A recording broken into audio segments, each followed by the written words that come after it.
Doubles and coffee. Let's make it clear. A prime minister, a sitting prime minister, this prime minister, Keith Christopher Rowley, did not want Captain Gary Griffith to get a second term, a second contract as Commissioner of Police. And he went and put it as his mission and his task. He created in his mind a vendetta to ensure by any means necessary Gary Griffith will not be police commissioner. That's what has taken place. Just soak that in. First and foremost, all the noise, all the fish market. And what's wrong with a fish market? Fish market is a place that people who work hard, go out and sweat in the sun, put their lives at risk to feed a population, go to a place to bring us healthy sustenance, protein, and make sure that we have a healthy diet. People who criticize fish markets better check themselves and check where their heart and soul is and check what they feel, who they represent, and what they're about. But irrelevant people, I move on. Keith Rowley did not want Gary Griffith as police commissioner. Right now, Gary Griffith is not police commissioner. And it appears that because we have no institutions and no one to stand up and no independent institution, and independence is lost and everyone is cowering, afraid, holding, receiving, or conflicted in any position that could make a difference, including the media. Keith Rowley is succeeding in his nefarious plan. Keith Rowley has admitted that he did not want Gary. He lost confidence in Gary. That's not his position. That's not his job. If Gary did anything wrong or any other police officer, there's the PCA, the Bureau of Standards, and the DPP to handle that. A prime minister, the very essence of our democracy, is that a prime minister must be under the law. The prime minister who is not under the law can become the greatest gang leader and bandit in the history of any Commonwealth nation because they have access to all your money. So first and foremost, the person who should be under the law, under the Commissioner of Police, without any control whatsoever in a democracy, is the person holding the office of Prime Minister, the most powerful office in the land. So don't get confused with media trying to confuse and conflagrate and make up excuses and create bacchanal. The issue is, Keith Rowley admitted 1 year ago he lost confidence in Gary Griffith.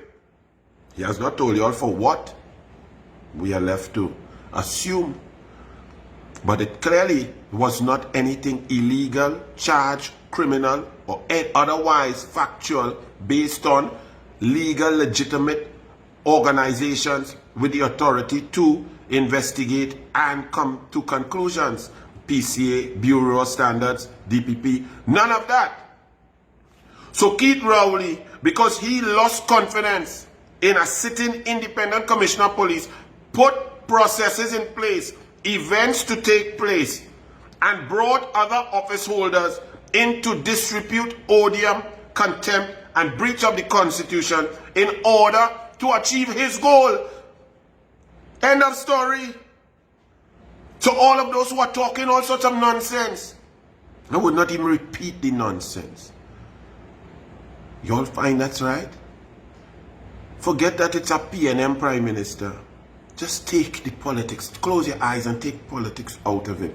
Take yourself back and just go to the righteousness that your mother and father tried to instill in you. Your teachers, your principals, your church, your mandir, your mosque.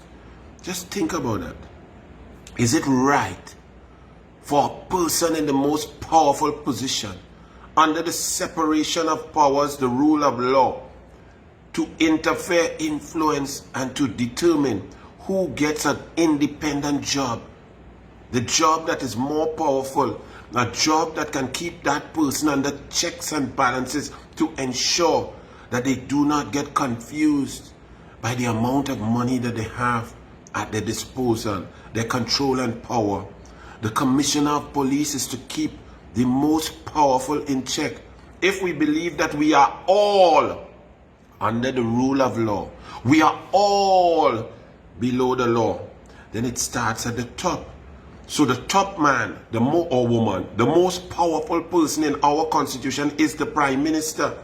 So if we have a democracy, if we have a rule of law, if we have a constitution, if we have separation of powers, it begins at the top.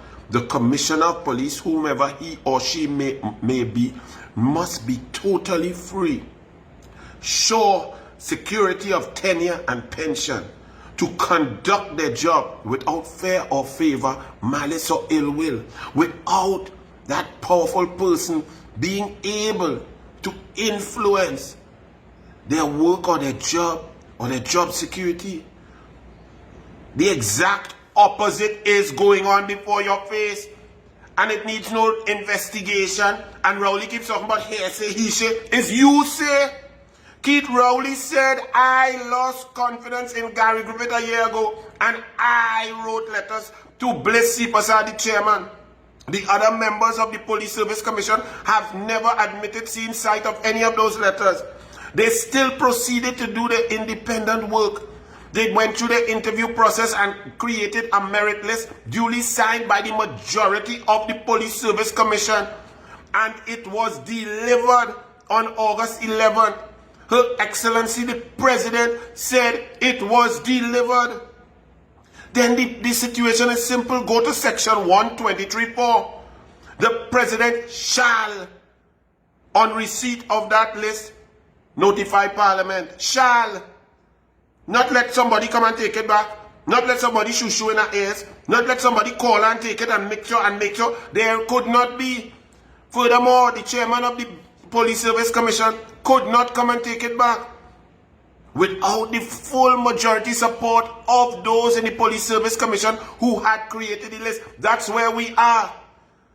And for all of you who say that the opposition behaved badly in the Parliament, Parliament, the framers meant for debate. Even the guardian of Rowley's CAPAC says that it was a grey area about the decision to have either an electoral college or a joint sitting, that the constitution was not direct. It wasn't loud and clear. If there's grey area, then there can be different interpretations. Now, there can be no different interpretation of section 123.4. That is crystal clear and pristine English. Shall. What does shall mean? Shall means duty bound. No discretion. But in a grey area, human beings can analyze and interpret. The speaker is entitled to her opinion, but the leader of the opposition is entitled to and should be able to voice her analysis and interpretation of the grey area. And when you are people out there who are independent, wouldn't you err on the side of debate, information? That's what Parliament is for.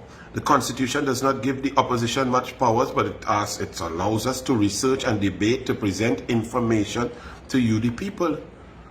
So those who are celebrating and saying, so what should we have done? When the Speaker, the Prime Minister, we are in an issue where institutions, independent institutions are gone. Our democracy is under threat, and that all the institutions are aligning on one side in order to create and implement a war on the people. The opposition must just sit there quietly and say, okay, yes, madam, yes, we agree with your interpretation. It's so ridiculous, but we must sit here quietly, because that would not, to ask you a question would be untoward, and we must just bow to your decree in this kingdom of Trinidad and Tobago. Are y'all really serious? Go back and listen, and go back and look at that speaker keeping her finger on the mic. It wasn't when she keeps her finger on the mic. It don't stop me from talking. It don't stop her from hearing me.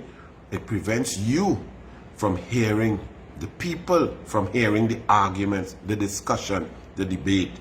Democracy is about debate, discussion, facts. When you have a member of the media and the president of the Media Association, Ira Matur, attacking Kamla Persad-Bissessar by the most ridiculous tweet to another PNM journalist, and says that to attack a female president is totally disgraceful and so on.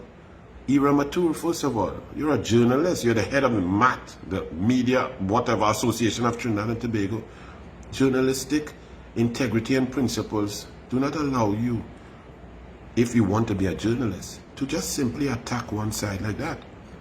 This issue is not a gender issue, and Kamla Persad-Bissessar never brought into disregard at any time the president. In fact, every time she makes her statement based on the Constitution and the actions of the president on August 11th and 12th, as stated by Her Excellency, Kamla Persad-Bissessar goes to great pains to say that I love and respect the president. I respected her as a court of appeal judge, her brilliance, her understanding, and that this has nothing to do with the human being. So for you as the head of MAT to send out such a tweet that shows your complete and total bias, you need to resign if MAT is supposed to be an independent organization to protect the freedom of the press. Are you a columnist or are you a journalist? If you are a columnist and you have a side, well, state your bias. But do not pretend that you're independent, because when the mass media is conflicted as ours is, this is where we end up, where a prime minister could decide he don't want a man for the work of commissioner of police and put systems in place, interference in place, interfacing in place, misbehavior in place, breach of the Constitution in place, to actually achieve that goal right in front of the mass media, the fourth estate. And you have time to study Kamla. Kamla did not disrespect. Kamla is talking about an issue. She has great respect. Kamla, as a woman, has done more for women in Trinidad and Tobago than anyone else in history. So it's nonsensical that you will make that point, especially while upholding a misogynist who has attacked women in the most vile manners for his entire career since 1969. Shame on you, Ira Matur. But we know what you are, so no big thing. So let's be clear.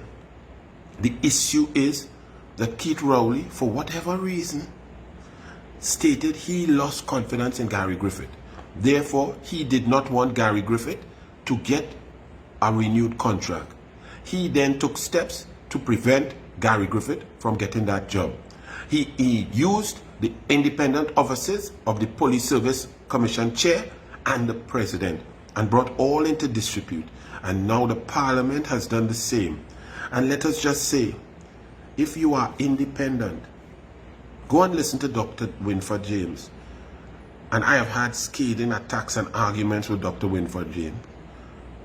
That's okay. We don't like each other. That's okay. But listen to Dr. Winford James. He's not even independent. He's more PNM than in the middle. Okay? I've said that, you all know that. But when he said on Morning Edition and in the newspapers yesterday with Fazil, what's wrong with debate? What's wrong with trying to get your point across? What's wrong with airing the issues? That's what democracy is about. All those who hold independent positions and disagree with Dr. James, check yourself. You also disagree with other people. Because remember, this is not just a UNC and a Kamla issue. This section 123(4) of the Constitution, Dr. Winford James, Martin Daly, Dr. Mukesh Basdeo, Hamid Ghani, Larry Lala, Om Lala, the Express 3 editorials, the Guardian 2 editorials, Israel Khan, David Abdullah, Emir Crown, Ramesh Lawrence Maraj, Kyle Takral Singh, Ram Kisoon, Suzette Law, Philip Alexander, thousands of citizens on social media have all questioned this action of receiving the merit list. Shall, must, duty bound. This confession by Rowley, this is not hearsay, he say, she say. Confession straight from the mouth of the perpetrator that he lost confidence. And right now, do we have a commissioner of police? Is Gary Griffith being given a fair chance? 71% of the population, whether you like Gary or find he talk too much, whether you find he should say cockroach or whatever, 71% of the citizens thought Gary was doing a good job. But the 29%, of which one person is more powerful than all put together, Keith Christopher Rowley, put a chain of events into play that there is no Gary right now. Bless. Democracy is dead. Rowley has waged war on the people, and the media is allowing him so to do. What will you do? Will you all continue to complain and attack each other? Or will we all unite together to get rid of this darkness?